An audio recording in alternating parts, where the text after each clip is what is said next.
Hi, I'm Dr. Katie Berlin. And I'm Dr. Alyssa Watson. And I'm Dr. Beth Molleson.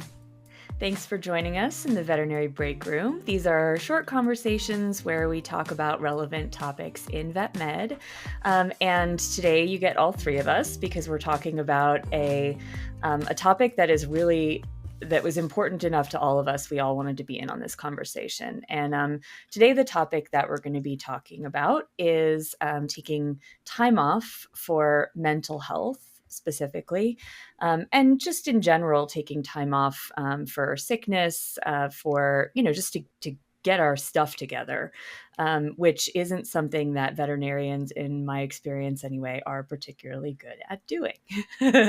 And the reason that we're talking about this conversation was prompted by my own experience recently, where I had a pretty significant, October just not been a good month for me. And I've had some pretty significant life events that really left me feeling like the ground was out from under me and I needed to take some time off. And luckily, working for vet medics, that was possible. And I was able to take a week off and take a trip that really helped clear my head. And I could come back feeling like I'd been able to process some of this a little bit. But when I was in the clinic full time, I know that probably wouldn't have happened. And the question is, should it? And so we're here to talk about that. So. Absolutely. When we brought up this conversation, I kind of thought back over my 20-some year career, and being in the clinic, I never in that time took a day that was like a mental health day, or a day that I set aside that said, I'm struggling. There were plenty of times where driving to work, I cried on the way to work, not wanting to go because I was struggling, even not necessarily with things going on at work, but with things in my personal life and things. The only time I ever took off in 20 some years was the day I had a C-section with my first child. And actually, my husband called from the NICU because my baby was premature, and said, Alyssa's not coming in today because she had a C-section. And my the office manager at the time, the practice manager, he's fantastic, but he was, like I said, I was very premature, over a month. He was over a month early, my son. And so the practice manager thought that like I had come in on emergency and like performed a C-section. And so he was like, so she's tired, she's coming in late. Like, and my husband was like, no, she's not coming in at all. She just had a baby. So. That's funny. And yeah, when we first talked about doing this episode, that was almost the first thing that jumped into my mind. Was I definitely think the conversation specifically around mental health days is important, especially given the mental health challenges that are unique to our profession, or maybe uniquely prevalent in our profession. But my first thought was like, I'm not even sure I've taken a normal sick day, which I think we can all agree in our society is maybe a little bit easier to navigate, or more straightforward, or more easily explained to your coworkers and your clients. I think, and I don't even like to necessarily say this out loud because it feels like I'm saying it as a badge of honor, which in retrospect, I'm really not. I think there are points in my career where I would have said it that way, but I think in the first 10 years of my career, the only day I took off was when my dog collapsed and died suddenly, like 20 minutes before my shift started.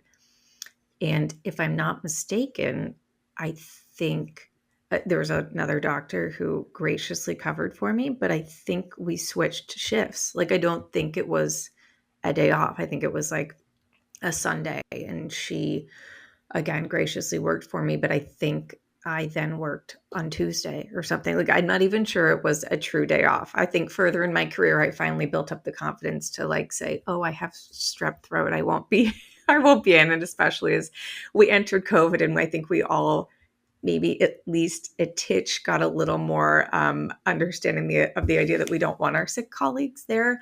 But yes, I think this is an issue I have really grappled with over the years, is just how, like, how do we frame it for our coworkers? What does the discussion look like? And maybe even before then, how do we set up an atmosphere to make us not feel this way? You know, I'm not sure any of those questions really have answers, but those are kind of the things that I start to ruminate when we talk about this subject. Yeah, these are such shining examples of how dedicated veterinarians are in general to showing up for work. I mean, whether you want to or not, like, we're there. And I think the only sick days I really took were I had vertigo really badly a couple of times, and I literally couldn't get. I was Right. like on the kitchen floor because the room was spinning, so I could not drive, and I definitely couldn't like navigate a hospital. So I think those are the only days that I remember really taking off for illness, and that included like when I was having, 8 out of 10 back pain and had like a TENS unit on to get through the day. Like it was in my scrub pocket, zapping me while I was in appointments. We just don't do it. And I think, Beth, you're right. Like illness, physical illness that's demonstrable that people can see, like you call in and your voice is all husky, or you have like stuff coming out your nose, Vomiting or in the yeah, exam room, or like I feel, well, yeah, the I can't get out of the bathroom, it's like these things are a little bit easier to explain. And also I think since COVID, you're right, they're definitely a little bit more accepted, that like when you're oozing like bodily fluids, you should probably stay home. But because people realize like the impact of getting everybody on the staff sick. But you know mental health can be contagious too, and coming in when you're not in a good headspace, especially if you're resentful already about something going on at work, or you're just feeling really burned out, like that attitude can be extremely contagious and very harmful to the team. But it's a lot harder to say that. It's a lot harder to say to your manager, like, I have a really bad attitude and I shouldn't come to work, because it seems like you should be able to just snap out of it and like have a better attitude because you're a grown up. You could put your big girl pants on. But as we know, but don't always act this way that we know it, mental health isn't something you can just like grin your way out of. Right. And I think, yeah, to me, it does stem back to that question of how do we create a culture where people are not scared to do that, whether it's physical illness or mental illness. I mean, again, I think back to my example of never taking a day off and just thinking of how that is not a good precedent to set for my coworkers or the staff members. So I'm just, as I'm talking, thinking out loud, to me, that seems like one good way to do it is to really, you know, what's the phrase I'm looking for? Um, to walk your own talk. I don't think that's the right phrase. You know what I mean? To really live up to when you tell your staff that mental health matters or physical health matters, any of that. To really make it a point to live that, not just for them, but for yourself. And I think that is hard. I mean, I think, at least for me, a lot of it gets back to the fact that we have coworkers who, if we are out, is there going to be more work for them? We have pets who are sick and waiting for us. And we feel like that is more important than, again, our own health. And I think, especially when it comes to the mental health crisis and severe mental health issues, I think we have to get to a point where we realize that's simply not true. That, the dog with the ear infection is not as important as our own mental health. And that we just need to figure out ways to prioritize that, which I know is difficult. And I mean, I do think there are downsides to it. I think, like, my mom has a very important surgery coming up, and I think, like, I hope her doctor doesn't decide that's the day she needs a mental health day. There are things like that where there really are responsibilities in life that sometimes we do have to push through. And I think it can be really hard for us to know when that line is, especially with mental illness over physical illness. Like, where is that line where I need to stop pushing through? When is it okay to say, today is the day I need to not come in? And I think that is maybe where I get tripped up in figuring out how to navigate this issue. I think both of your points that really stuck out to me, Katie, the idea that a bad attitude can be contagious, just like the flu, is, I think, something that really should be talked about more and brought to the forefront, because you're right that that attitude and gossip and resentment can spread, and it can cause more issues. And then, Beth, what you just said about your mom having that surgery, that's funny because when you started to say that, my mind went the other way. My mother has been being treated for a few years now for ovarian cancer, and we've gone through lots of things, and we've had a few doctor visits where I felt the opposite, where I was like, I feel like this doctor is just overwhelmed, and I wish that we would have come a different day, or come, or like, if this person is really can't, be present and have all of themselves there, then I would rather they weren't there and we see somebody else, or we wait until a better day. And so, you know, part of it comes, and it's so hard too. I mean, there are such a huge variation of practices in veterinary medicine. You've got single practitioners. I work for, a group of practices that oftentimes I'm the only doctor there. And there are a couple times where I have gotten a text at, 11 or 9 in the morning or something, and saying, something happened, our doctor isn't here, can you come in at the last minute? And I always, when I can do that, I try to accommodate it. But I also know that if there were a time where I couldn't be there, that somebody is going to get a frantic text, like there's no doctor here. And so that is very stressful to me. I do not want to put that on anybody else. And but there's a big variation. There's other practices that have 7 or 8 doctors, that are all there and all on the floor at the same time. And I think in situations like that, it might be a little bit easier to, spread out those appointments, or even just say, hey, we're not going to spread out these appointments. We'll see actual emergencies, but just like you said, Beth, the ear infection can wait until tomorrow. It truly can. And trying to be able to prioritize our team that way and make sure that we're not burdening other team members. So it's hard. I don't think that there's one formula that's going to fit every practice, and that's a difficult thing too.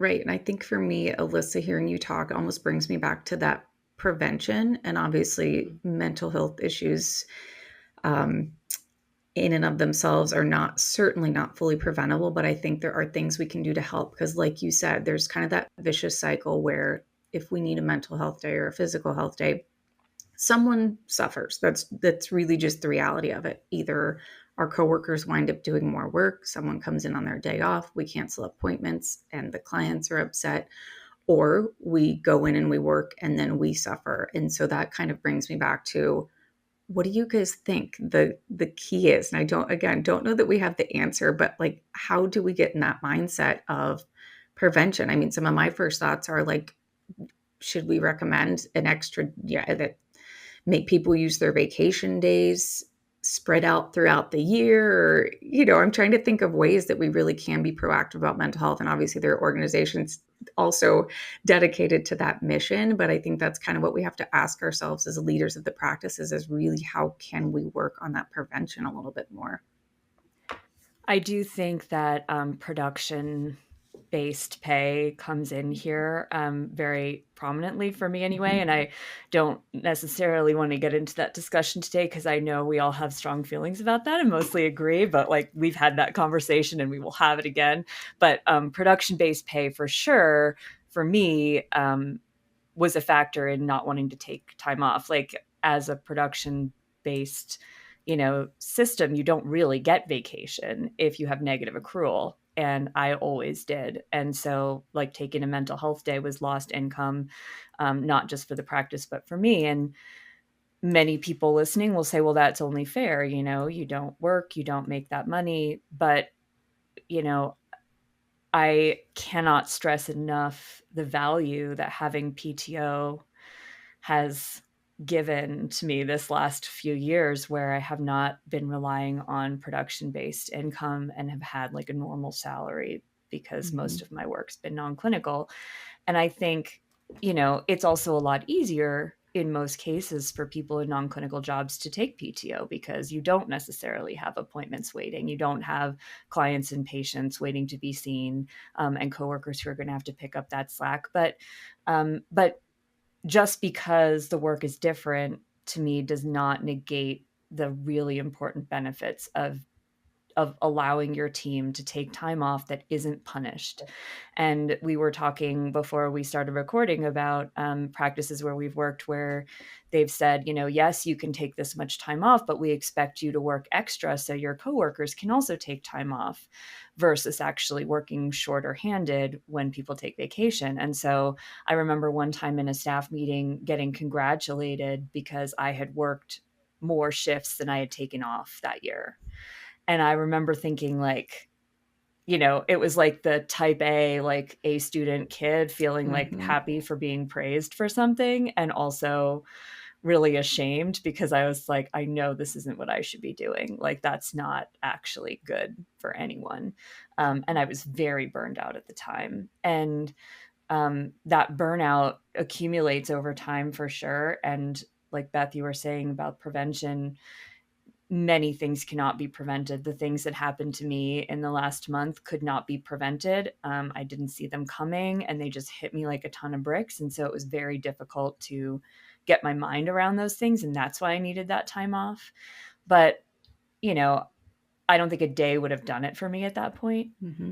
But when it comes to burnout, having an extra day here and there, and the freedom to take a day, and the knowledge, this is the really key part, the knowledge that your team is not like bad mouthing you while you're out and talking about how annoying it is that you called out for no real reason, that, knowing that your management and your team are on board with you taking that time for yourself, that is priceless and could really go a long way towards preventing burnout and also towards preventing resentment that could be contagious to the team.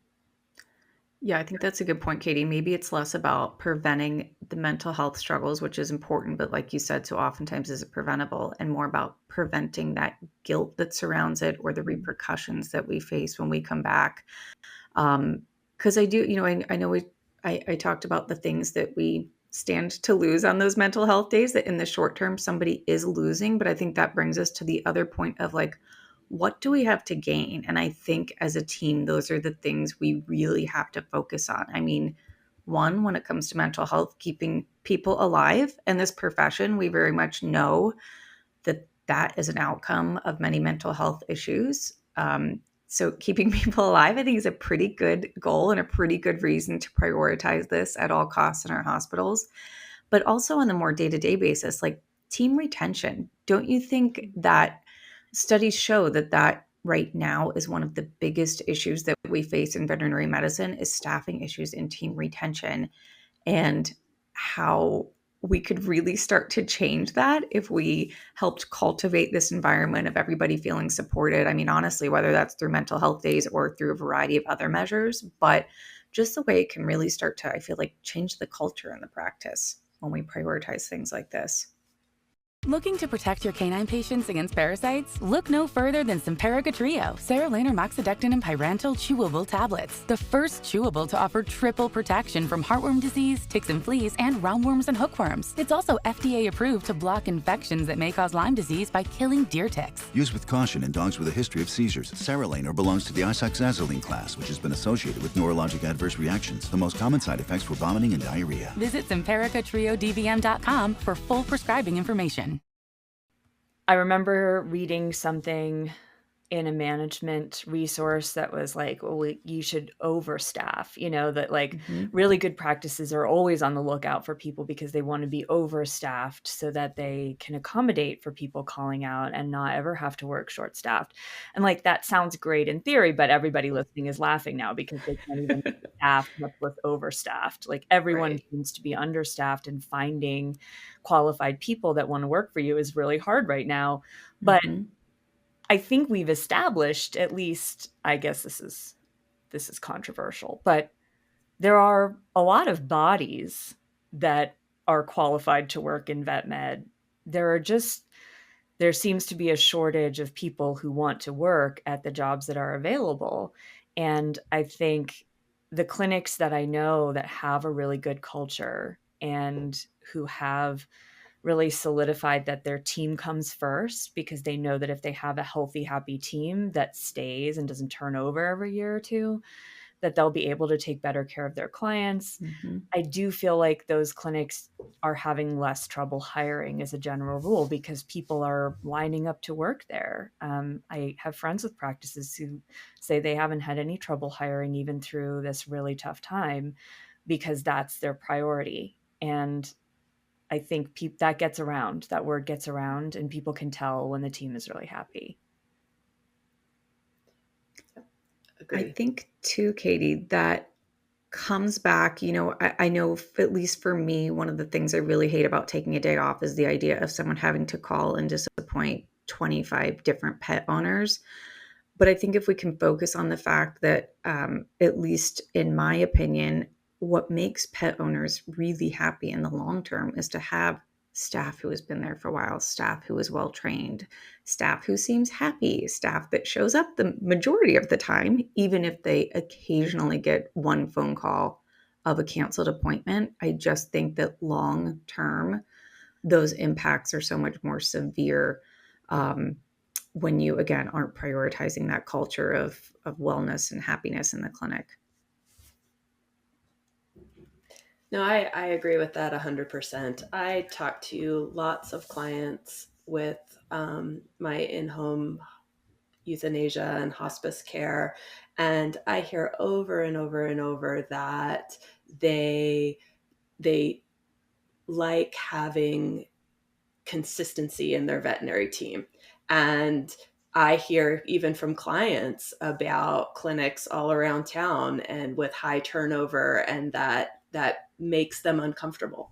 They want consistency too. And so I do think that I think clients would be a lot more receptive than we give them credit for, with something like that, because they understand, they see, the people that are there and that show up, and they care about the people that are caring for their animal. Just the same way I said, I care about my mom's doctor. Like, I want her to be feeling the absolute best that she can feel if she's going to be taking care of my mom, who's one of the most important people to me. So I don't know. I think just prioritizing people is the main takeaway that I've gotten from this conversation. I just left a hair salon because I was on my 4th stylist in 2 years because people kept leaving. And I'm like, something's wrong here. Like, I don't want to keep giving them my money, because I was like, I know that there's a lot of turnover in that field, but I had the same person cut my hair in Pennsylvania for 8 years. Shout out to Erin. She's amazing. And I was like, I don't want to keep coming to a place where there's a new face every time I come in. So, and that's just my hair, not my dog. So I think that's really, really true. I work relief now at a practice. I drive an hour to get there because I really love the practice. And it's a very relaxed place, but also the medicine is really good and they know who their customer is. And it's a single doctor, single owner practice, privately owned. And when she right now doesn't have an associate, and so she usually has a relief doctor in on Fridays. But if she can't get a relief doctor for that week, she doesn't come in, because she says, I work 4 10-hour days and I'm closed on the weekends, and this is the life I want to have so I can see my kids and like do my other stuff. And that's just her decision. But they are open because the staff can come in and get paid. And so they'll sell pet food or medication, refill medications or whatever, call her if needed, but there's no vet on the premises, and they're very clear about that. But that way her staff doesn't have to miss a day of work. Yeah. And she's had, I think, one RVT there has been there for 25 years. She started out at the desk, and she's my age now, in her 40s, and that's just where she works. Right. And I don't think I've ever met a technician who has been at a place for 25 years. Like, that's just so uncommon. And I have to think that that's a huge part of it, is that, like, this practice owner pays their benefits. She wants to make sure that they get a wage they can count on, even if she's not fully staffed. And I feel like the fact that she's doing it means that other people can do it too. It might not feel comfortable at first, but the team will notice and appreciate it. And how often do you, for every one pet owner who calls and really wants a Friday appointment and is disappointed, how many other pet owners do you think are satisfied by having a doctor and a staff that have been there for years and are happy when they interact with the clients and are taking good care of their pets when they're there? Like, I think that's a really good example of investing, in herself and in her employees and in her business and in her clients and in her patients. And I think that is so often lost on people in exchange for those short-term benefits. It's also really easy to be a relief vet at a practice like that, because the technician knows every client. Like, she's seen every client, and probably every client's like parents with their dogs, like, she's seen multiple generations of pets with each client. So she can tell me everything. And it's so easy to go into a room having so much background, and she already has a rapport with the clients. Like, they clearly, it's not a fancy practice at all. But to them, the care is more important than spending money to make it fancy. And the clients that they have really seem to notice and appreciate that. And I'm just really impressed by the fact that they stick to that model, and it seems to be working so well for them. Katie, that is an incredible point about just the ease of being able to transition in a relief veterinarian or another doctor if your team has cohesiveness and has been there for years. I can't tell you how frustrating it is to walk into a place, relief, and say, do we have metoclopramide? And people are like, I don't know. I'm like, okay, but you work here. And it's not their fault. A lot of times it's because, the team turns over so much. They don't know. They don't know who, does the ordering. They don't know what they keep in stock. And so if you're trying to have a place where it's easy for your doctor to take a day off, because it's easy to bring in, another doctor or an experienced relief doctor and have them hit the ground running, having that team know where everything is in the hospital, what all is going on. I mean, it's all interconnected. Right. Yeah. Talking about this made me think of another recent example because I think sometimes when we think about this, it's like, all right, well, that seems all great on paper, but like in the clinic, there's real world, real time demands, and like this is easier said than done. And I definitely agree to that to some degree, but I think like the examples are there. Like, I have two colleagues who work together. One of their fathers passed away, and the other colleague, who has been friends with her for a long time, wanted to go to the funeral, and so was going to need to not be at work that day. And they basically told her, you'll have to find somebody to cover your shift. And I'm like, that is just, it's those things. Like, you could very well lose an employee, two employees over, I hoping that's not the case, but you could see how upset that would make people to make those sorts of decisions, and how, to me, there can't be any long-term thought process when those sorts of requests are denied, because to me, there's so clearly a line drawn from those sorts of decisions to the outcome of high turnover and things like that. So I do really sometimes think it can be as simple as it sounds to support your team and really just try to focus on the dividends that can pay long-term. That would definitely make me think about looking for another job if something like that happened. It would especially if the seed was already sort of germinating in there anyway, Right. like that could be a deciding factor where I'm like, okay, I need to work someplace where they actually care about me enough to let me take time off to pay my respects to someone that I care about. And also everybody else on the team knows about that. Right. So who Yeah. knows how many seeds got planted that day because they realized where that line was and it wasn't in a comfortable place. Mm-hmm. So here's a question though. I mean, I honestly, like, I've had doctors cancel my appointments with pretty short notice, Mm-hmm. and they're like, if I was sick, I would have been expected that I'd go to urgent care or something. Like, we have so many, at least in urban areas now, we have so many options for veterinary care, and like urgent care is such a growing part of the industry, that ear infection probably doesn't have to wait until tomorrow if you Mm-hmm. call off. And that's another thing is like the options are growing for clients when they really can't wait or don't want to wait another day, and where that immediacy of care is more important to them than the continuity of care.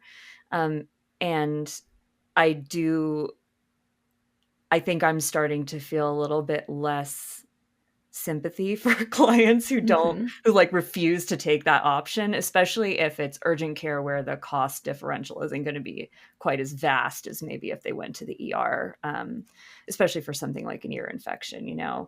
And maybe that's right and maybe that's wrong. I don't know, but I do feel like the guilt involved can be as harmful to us as pushing through, when we really need to take time for ourselves. And for better or for worse, that's, like you said, we really have to find a way to let go of that, at least some of it.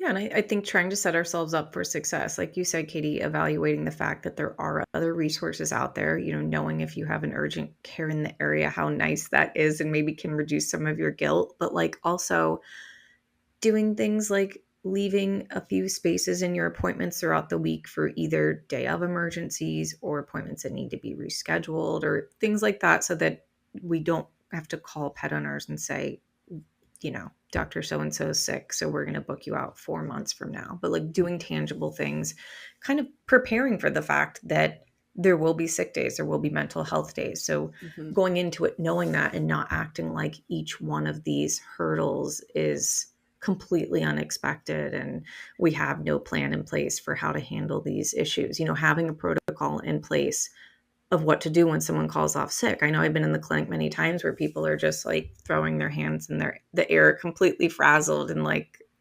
it's like these things don't have to be so unexpected. We can learn to start to plan for them. And I think that can help with the guilt too. And I know those of us that are just friends with the emotion of guilt, well, maybe we'll never completely get there, but I think there are things we can do to really minimize it. And again, set a good example for our team when other people call off and things like that. Yeah. Yeah. It's a very good point. Kind of almost like a midway between what you were saying, Katie, of being like, let's overstaff. We know that's not practical today. But can we find some real tangible solutions? Like you said, like leaving a couple spaces, leaving some more spaces in our schedule for same day appointments, so that, because while we can't predict when somebody is going to have a personal emergency or need to take a day off, a mental health day, a sick day, whatever, while we can't know when that's going to be, we know it is going to happen. Mm-hmm. So let's prepare for it. Yeah, absolutely.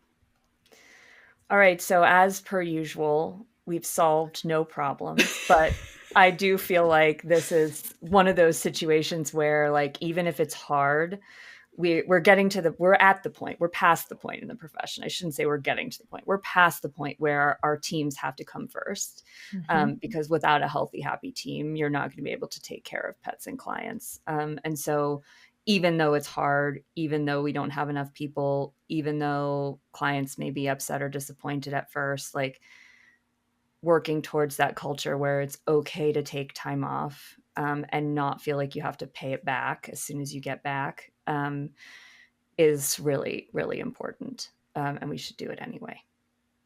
Absolutely. I think baby steps in that direction, maybe bigger than baby steps, because like you said, Katie, I think we're past that point. But yeah, having discussions as a team about this topic, I think can be really helpful too. Even if we're not solving all the problems, at least we're talking about it.